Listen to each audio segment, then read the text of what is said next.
Good morning. My name is David Hoagland, President of the Washington, D.C. Firefighters Association, IAFF, Local 36. Trains are essential to our national economy and provide critical freight and passenger transportation in all 50 states. But they can also pose a severe hazard when they are understaffed and poorly prepared for emergencies. Firefighters responding to these emergencies need to know that there is a minimum level of safety standards in place. We applaud the U.S. Department of Transportation for its focus on improving rail safety since the major train derailment in East Palestine, Ohio last year. The need for strong safety standards continues. More than 1,500 derailments have occurred since the East Palestine incident, and several of them involved hazardous materials. One of the fundamental safety issues we are proud to support is the Department of Transportation's requirement for trains to have two-person crews. Requiring at least 2 crew members per train is a critical safety feature that protects the train's occupants, firefighters, and the community in which the train travels. As first responders, we train to respond to rail emergencies, but we rely on fully staffed rail crews to assist us.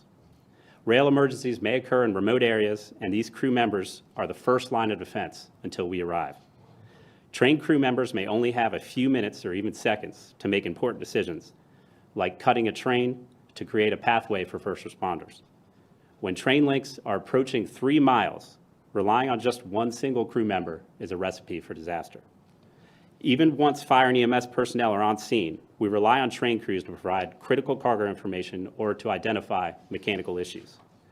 We commend the Department of Transportation for recognizing that trains must be fully staffed, even when positive train control is in use. This technology is not perfect and cannot replace 2 trained humans.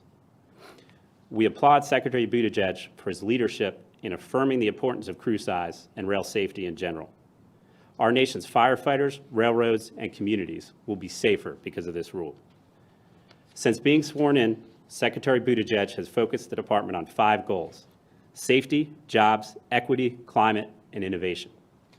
Secretary Buttigieg has also focused on other major initiatives, such as developing a comprehensive national roadway safety strategy, delivering COVID-19 relief funds, and awarding over $9.5 billion in discretionary funding to enhance more than 800 transportation projects nationwide. I am honored to introduce Secretary Pete Buttigieg and share the podium with a staunch advocate for protecting firefighters and safeguarding communities.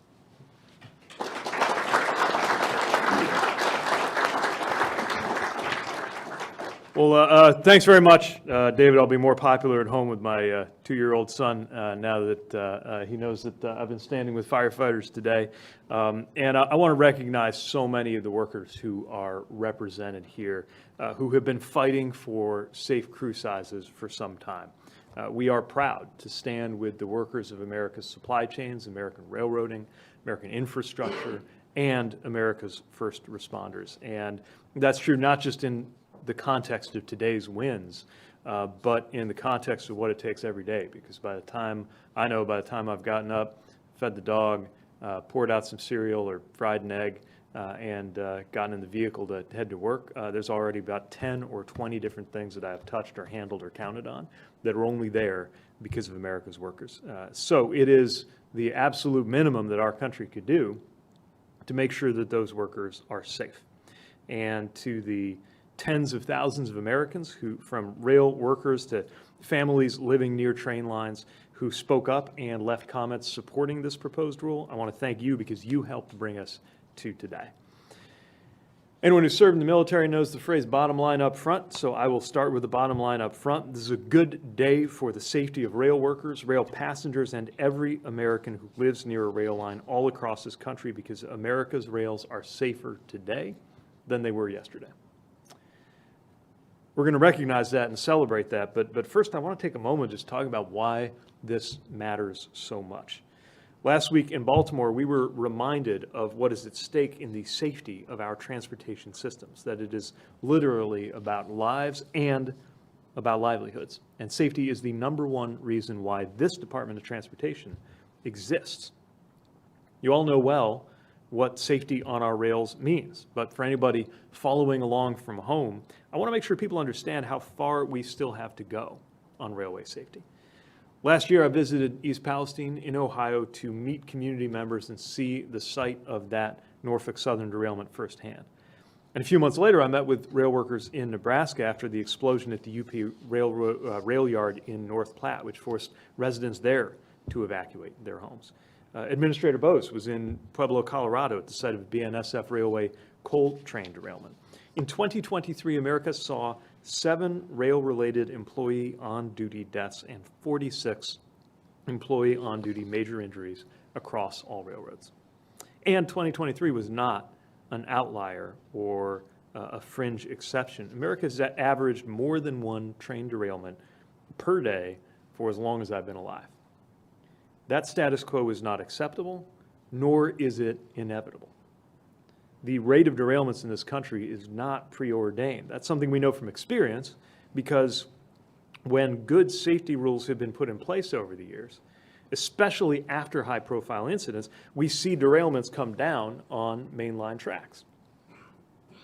But as attention faded on those incidents, the railroad industry lobby was consistently able to weaken or delay important safety provisions, sometimes through legislation in Congress, sometimes by watering down regulations, sometimes getting a regulatory process frozen entirely, like what happened under the previous administration. Since day one of the Biden administration, we have been working to improve rail safety and keep workers and communities safe. Through the president's bipartisan infrastructure package, we awarded billions of dollars to modernize rail infrastructure and improve dangerous highway rail crossings across the country. Our Federal Railroad Administration has completed 7,500 focused inspections along the routes of high-hazard flammable trains. We have issued safety advisories and advanced new policies to address tank car types, train lengths, hazmat spills, and worker fatigue and protections that workers need. We also know that rail workers are safest when they are not stretched too thin. So it's another reason why I'm so proud to welcome so many rail workers here to the DOT today. Almost 90% of Class 1 union rail workers now have paid sick days, thanks to the work of you all and your unions who reached agreements with the railroads, and through the leadership of President Biden, and we're proud of our contributions in this department to make it a priority to support those efforts, because just about a year and a half ago, it was 5% who had sick leave. Now we're at 89, and we're going to keep pushing for that other 11% until it gets to 100. And we know that a big part of ensuring safety is ensuring that there is enough staff on board to safely operate the train and respond when something happens, and that's what brings us here today. These railroad corporations have, in some cases, begun using trains that are a multiple of the length that they used to be. Some of these trains running through communities are about 3 miles long. For perspective, if you put the Empire State Building on its side and then added 11 more Empire State Buildings, that's about how big some of these trains would be. And they want to operate that with one person. Certainly can't imagine operating one Empire State Building with one person, and it doesn't move. It defies common sense, and that changes today. So, on behalf of the Biden administration, our department is proud to issue this final rule requiring safe crew sizes for every train across America. And we're excited to celebrate that with you. That means that we finally have a general provision establishing minimum crew size for trains that should, and from now on must, have at least 2 crew members. A second crew member is vital to performing safety functions like securing a train with handbrakes, handling track switches that are not remotely controlled, obtaining track authorities, assisting in emergencies, and much more. Americans across the country commented on this rulemaking, including railroad workers who know firsthand why this rule is so important. Many described how the conductor and the engineer work together to help each other avoid dangerous situations and prevent accidents. One worker said asking a person to run a train alone for 12 plus hours is like a kind of solitary confinement that will inevitably lead to fatigue. One worker said, "We must have 2-person train crews to stay alive in this job by looking out for each other," which is what America's railroad workers do. And workers described how when a train is blocking a road, which is a huge headache that we hear about again and again in communities, having a second crew member can also be helpful toward clearing that issue and moving more quickly, or even where necessary, cutting the train to unblock a crossing. I know that people have been urging this department to address safe crew sizes for over 10 years. President Obama started a rulemaking process, but the process was then frozen during the Trump administration. But safe crew size was a priority for President Biden, and under his leadership, we resumed work in this area, and a new rule was introduced, which is now complete and final. Before this rule, a railroad could unilaterally decide to just operate with one crew member without needing to check in with us. With this rule, we will allow special approval if and only if a requesting railroad can show to us that their circumstances mean a one-person crew will be no less safe.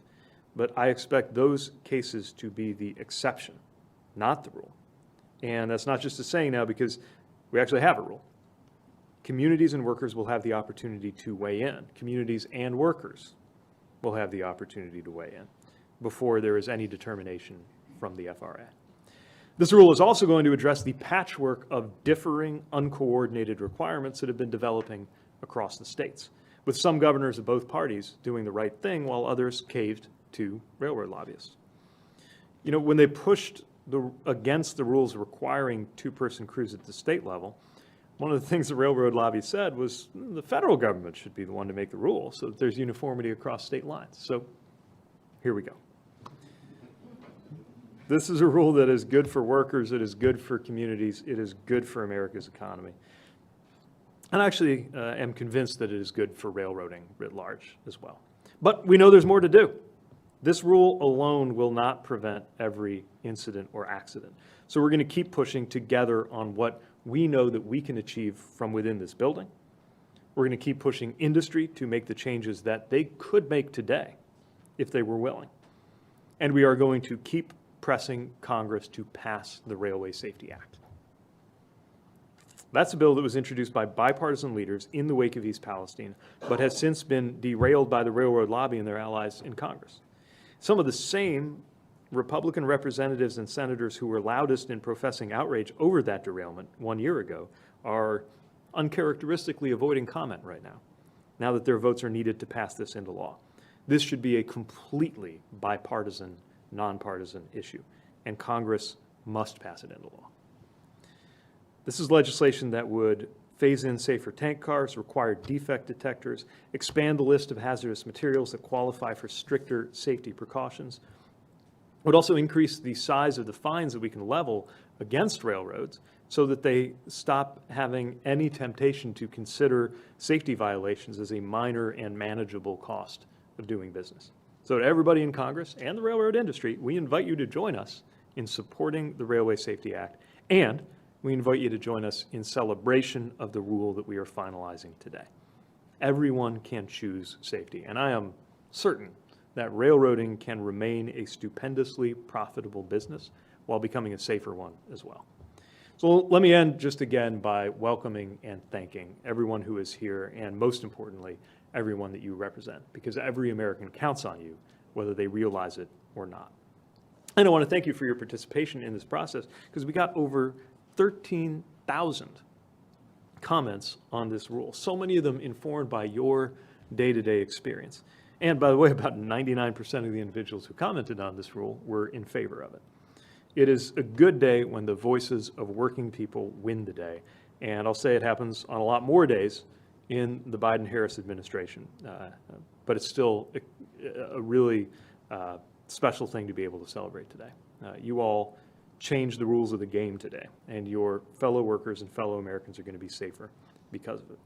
So thank you again. And with that, I have the honor of turning it over to our Federal Rail Administrator, whose team at FRA, along with so many in the Office of the Secretary and throughout this building, have done so much to partner with voices across the sector, to never let this go, and to move sometimes administrative and bureaucratic mountains to make sure that common sense is the law of the land. So with great appreciation, let me turn it over to America's Federal Rail Administrator, Amit Bose.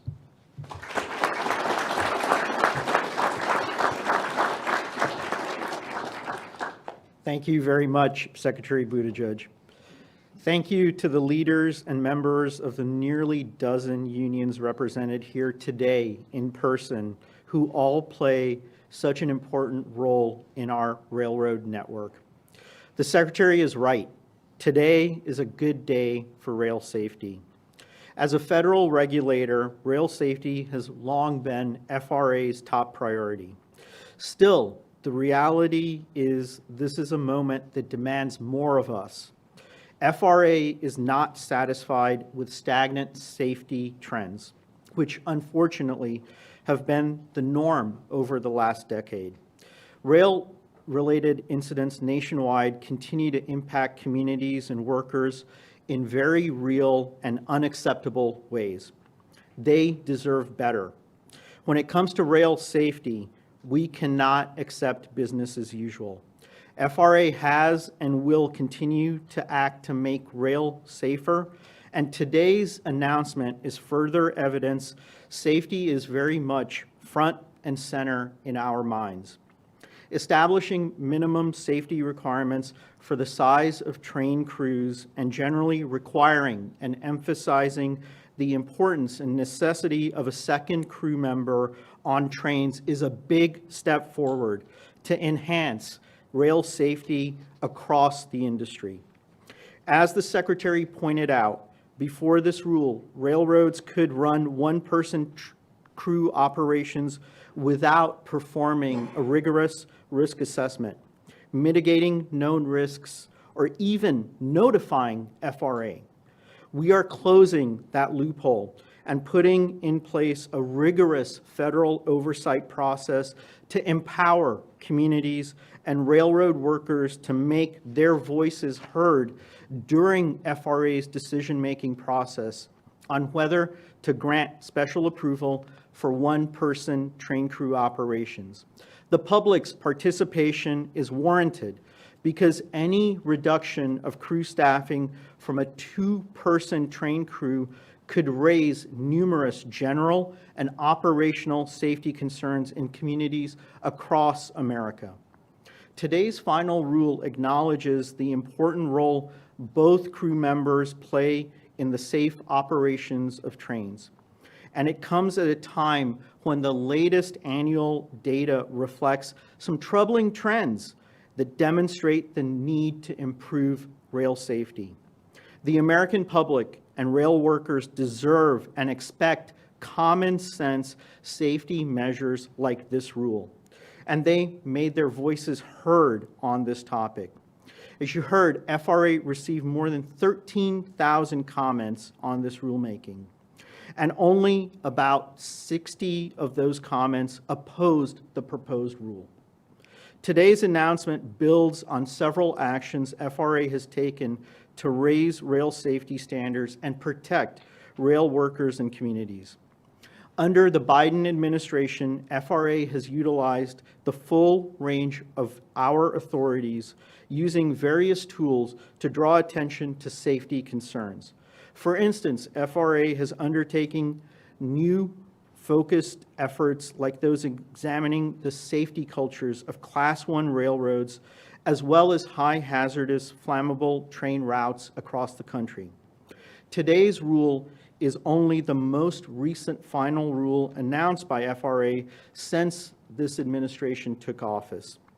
In January, FRA announced a rule ensuring train crews and other employees transporting certain hazardous materials are provided and trained on emergency escape breathing apparatuses to help improve safety and protect the public. We finalized another rule more than a decade in the making to systemically address worker fatigue, a persistent issue in railroading that impacts workers represented by everyone here today. We are not done, and we continue to push forward on final rules that would require railroads to develop written programs for certifying dispatchers and signal employees. Beyond rulemakings, our agency is being nimble and acting quickly to raise attention to safety concerns through safety advisories and safety bulletins, issuing 8 advisories and 9 bulletins over the last 13 months. Utilizing preliminary information on recent derailments and accidents, each of these warnings, as designed, were to help protect railroad workers and communities to avoid preventable incidents in the future. For example, in response to the Norfolk Southern East Palestine derailment, 2 Kansas City Southern derailments, and 2 additional Norfolk Southern incidents in Sandusky, Ohio, and Warner Robins, Georgia, FRA issued safety advisories relating to the use, maintenance, and training on hot-bearing wayside detectors. FRA has encouraged railroads to review and update rules intended to protect roadway workers, raising concerns about incidents in recent years resulting in 2 roadway workers losing their lives. We have also expressed concerns relating to train makeup, using information from 6 separate events, including Norfolk Southern derailments in Springfield, Ohio, and Albers, Illinois, Union Pacific derailments in Hampton, Iowa, Sibley, Iowa, and Rupert, Idaho, and a Kansas City Southern derailment in Garvette, Arkansas. FRA is using funding from the President's bipartisan infrastructure law to make freight rail safer. That includes 70 projects we funded through the CRISI Grants Program and another 63 through the Railroad Crossing Elimination Program. Both of those announcements were last year. Just last week, we announced the availability of more than $2.4 billion in the next round of CRISI funding to invest in even more projects around the country. FRA is not going to stop. We're going to keep continuing to take actions. We're going to invest in modern, safe infrastructure, and we are going to keep doing right by Americans living near, working on, and traveling along rail lines by supporting rail safety. Today is a huge and important step forward in this effort. Thank you. And now I'd like to turn it over to SMART TD's head, Jeremy Ferguson.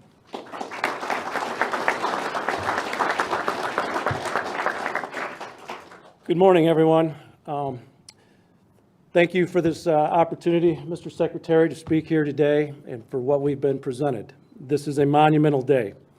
As president of the Smart Transportation Division, the largest rail union representing conductors and engineers, it is a very monumental day that codifies 2-person crews on every freight train that we have operating out there.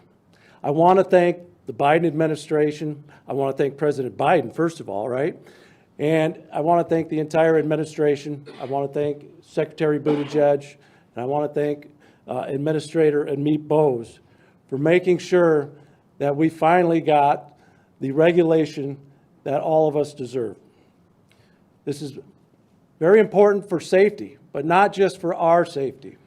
When I talk safety, I talk about the safety of our communities that we operate through. I talk about the safety of our first responders, including our firefighters that are here with us today.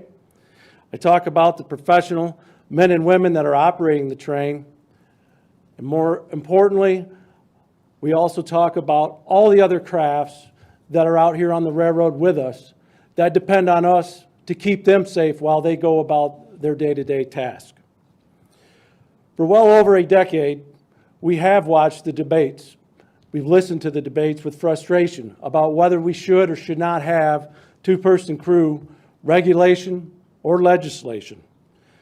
Well, today, this administration has shown that it has delivered common sense regulation that ensures everybody's safety is put first and foremost in a common sense manner ahead of all other issues. I could go on and on about the never-ending safety values that we provide as professional railroaders, but our Secretary Buttigieg has done a great job today outlining all our tasks that we as engineers and conductors do day to day. And I'm going to have to see if I can get him signed up to pay some union dues if he's this much of an expert. I really appreciate that. But as I was saying, we are professional railroaders. We are proud of what we do day in and day out. We are proud of our craft expertise that we bring to the table. We are glad that we have been recognized for that expertise, but most importantly, We are so very happy, thrilled, ecstatic that that expertise is now put forth in the form of a regulation codifying our expertise as required to safely operate freight trains. So on behalf of all of us as Smart Transportation Division members, I thank you for letting us be a part of this commitment to safety in this monumental day. Thank you.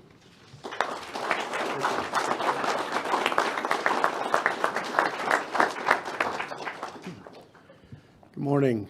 My name is Vince Verna. I'm Vice President and National Legislative Representative for the Brotherhood of Locomotive Engineers and Trainmen. For over 160 years, the Brotherhood of Locomotive Engineers and Trainmen have been working to better the lives of rail employees. Throughout wars, recessions, pandemics, railroad workers have proudly and dutifully moved the nation's passengers and freight. We've been a proud part of the Teamsters for over 20 years. Challenging the status quo is hard. The railroads are big, profitable, and wield a lot of influence. Their employees, the great people we represent, help ensure those profits keep coming, all while doing their jobs, with safety being job number one. And teamwork is critical. Positive changes like paid sick leave, fatigue and rest mitigation through better scheduling, participation in C3RS programs represent positive areas where railroads and employees are making collective bargaining agreements to make life on the job better and safer. Limiting train size to match the infrastructure that trains run on and the equipment they are outfitted with, and to not block grade crossings and cut off communities remain as important safety goals. The Confidential Close Call Reporting System, C3RS, was conceived in 2003 at a meeting I attended in Baltimore, Maryland. We've just begun a pilot program with Norfolk Southern Railroad, and we are eager to make progress with the adoption of programs on other Class I railroads. It has been 21 years. BLET has been working on protecting and mandating crew size for 13 years, and in the aftermath that followed the tragic accident in Lac-Mégantic, Canada, that killed 47 people. Safety improvements have come too slowly to the railroads. But it is great to finally be working with an administration that is listening to workers, not doing what the workers tell the administration to do, but taking our input as professionals. We are the ones that they need to listen to make the railroad safer for everyone. We applaud President Biden, Secretary Buttigieg, FRA Administrator Bose, all of their staffs for all their hard work. I applaud every single person in this room who's worked for many years alongside me to make this a reality. And to make this a continuing priority. This is not, we haven't finished anything today. We celebrate a final rule being passed, but it also represents the start of something. Congress has yet to act even a year after the East Palestine derailment in Ohio. For Congress, legislating is your job. Please do your job or get out of the way and let somebody who's willing to step up and do the job do it. The work that a two-person crew performs is critical. I did it for 18 years in the cab of a locomotive before I came to Washington. I know it's safer. Our members here today, with a combined of over 100 years of service in the audience from just BLET members, they know it's safer. Our members are here and they understand that it's in their bones. It's just safer to have a team member there working with you, and none of us wants to work by ourselves. For the Rail Association people, the lobbyists, who it hasn't dawned on yet that a two-person crew is safer, I would urge them to get out from behind their laptops and ride on the head end of a train in the cab of a locomotive. Get out at 2 in the morning with no notice and get on a train. Get out and smell the creosote and diesel fumes. Teamwork with a two-person train crew has a real impact, and saying it doesn't is either ignorant, misleading, or dangerous, usually all three. European examples of one-person train crews are not analogous to U.S. freight rail operations at all. Contained within all of the railroad's improving safety statistics is an operating crew with at least 2 people. Without safety, the record profits will stop. So we know that teamwork really does make the dream work. We know that you go further together than you do alone. So together, with everyone in this room, with the good people in the administration on this stage, and yes, with the railroads who are going to thank us for fighting so hard for this because it will help them as well, we'll move forward in making safety not just our priorities, but a reality as well. Thank you very much.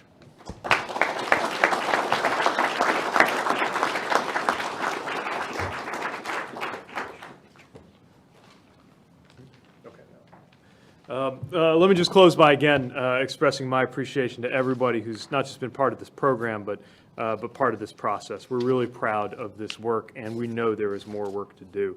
Just to wrap up, a couple of final points. I've said it, but it bears repeating. We need Congress to pass the Railway Safety Act. It would give us the targeted authorities we need to keep Americans safe.